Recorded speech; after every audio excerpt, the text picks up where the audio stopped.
Ассаламу алейкум ва рахматуллахи ва баракату. Құрметті Мешит Лайф Инста және YouTube парақшасының көрермендері.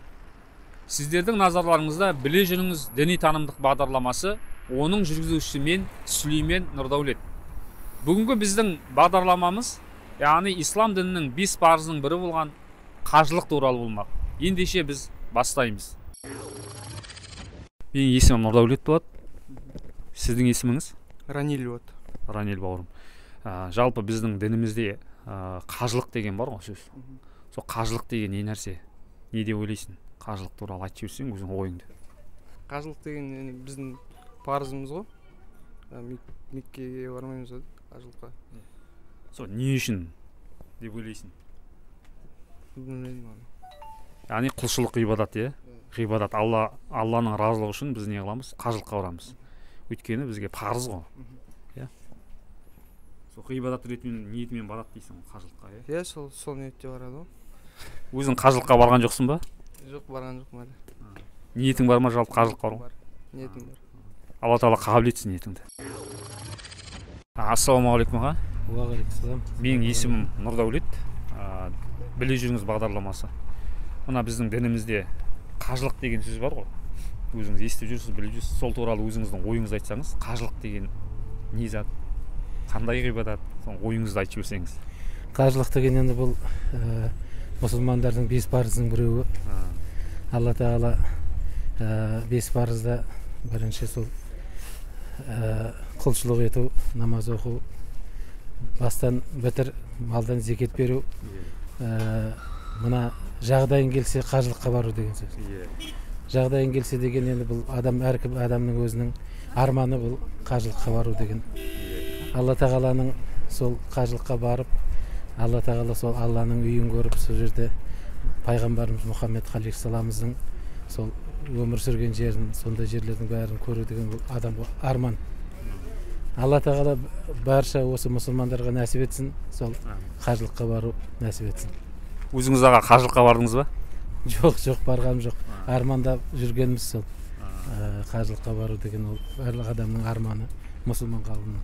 Алла тағала сізге баруды нәсіп етсін қажылыққа, дұға тілектерімізді қабыл етсін. Алла разы болсын сізге. Менің есімім Нұрдаулет болады. Біле жүріңіз бағдарламасы. Мына ислам дінінде қажылық деген сөз бар ғой. Соны қажылық деген туралы жалпы өзің ойыңды айтып жіберсең, қажылық деген не нәрсе? Қажылық деген мұсылманның 5 парызының бірі болып саналады. Енді барлығы біледі оны. Парыз ғой бір жағынан. Мен өз ойымнан енді дұрыс деп санаймын. Алланың бұйрығы да? Бұйрығы. Алдағы уақытта мүмкіндік болып жатса, ата-анамды өзімді апарып қайтуға едім. Қажылыққа өзің барған жоқсың ғой да? Жоқ, барған жоқпын әзірге. Яғни жағдайы бар адамдарға қажылыққа бару парыз, міндет, парыз. Кіші қажылық дейтін болады, үлкен қажылық дейтін болады, сол сияқты. Яғни үлкен қажылық парыз дейсің. Парыз ғой. Алла разы болсын, Алла тағала ниетіңе жетуін нәсіп етсін. Саламатсыз ба? Менің есімім Нұрдаулет. Біле жүріңіз бағдарламасы. Мына біздің дінімізде қажылық деген сөз бар ғой исламда. Сол туралы өзіңіздің ойыңызды айтсаңыз, қажылық деген не нәрсе екенін. Яғни Алланың разылығы үшін қажылық жасау, құлшылық жасау. Қажылық. Енді бұлай жастардың мәдениеттілігі, өзін-өзі ұстауы, сосын жаңағы мына жан-жағындағы үлкен кішіге деген көзқарастылығы, сондайға қажылық деген енді сондай икемділікке тәрбиелейтін, мейірімділікке, азаматтылыққа, еңбекқорлыққа, сосын жаңағыдай үлкен кішіні сыйлауға, құрметтеуге тәрбиелейтін деп білемін қажылықты өзін. Қажылыққа қай жерге барады жалпы? Қажылыққа Мекке, Мәдинаға барады. Өзіңіз апа қажылыққа бардыңыз ба? Ой, жоқ, шырағым мен. Біз ауылдамыз ғой, ондай қажылықпенен, ондайменен, бірақ жаңағыдай енді кітаптардан оқимыз, көреміз, жолығамыз барғандарға. Сондайдан білеміз, бұлайынша басқа өзіміз барып көргеніміз. Жақсы апа, Алла тағала қажылыққа баруды нәсіп етсін сізге. Қажылық дегеніміз ғибадат ниетімен қасиетті жерлерді зиярат қылу. Яғни шариғатымыздағы терминдік мағынасы қажылықтың. Алланың разылығы үшін қасиетті Мекке қаласына, яғни зират ретінде бару, зират қылу. сол жердегі қағбаны тауаф қылу, Арафат тауына ғибадат ниетімен Арафат тауында болу және де белгіленген құлшылық ғибадаттарды жасау қажылық болып есептеледі. Қажылықтың біздің дініміздегі орны, яғни парыз болып есептеледі. Өйткені Алла тағала қасиетті Құран кәрімде Әл-Имран сүресінің 97 аятында біздерге былай деп бұйырады. Шамасы келген барлық адамға Алланың разылығы үшін қажылық жасау парыз дейді.